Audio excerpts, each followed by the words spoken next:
vida. Eu passo parte da vida no cavalo a trotear.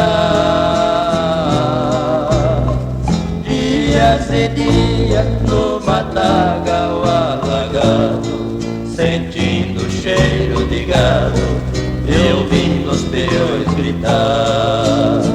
Sei que o perigo na estrada é uma constante, mas é lindo e fascinante ver o gado caminhar. Me deixa triste é despedir da minha amada, que à beira da estrada fica o tempo a me acenar.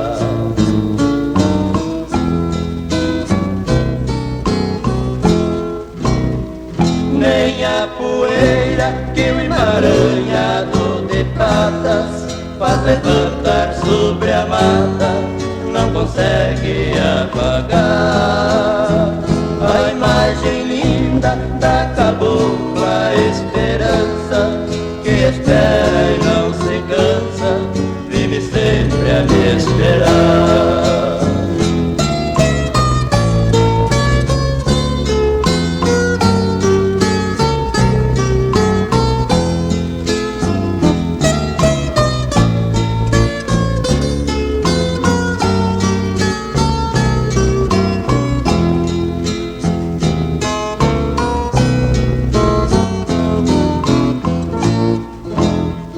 A noite chega, trazendo um silêncio enorme.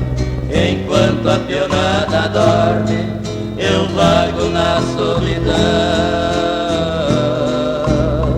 Dentro de mim, como se fosse tempestade, o vendaval da saudade machuca o meu coração. Sinto molhados os meus olhos quando pisco, cai em forma de chuvisco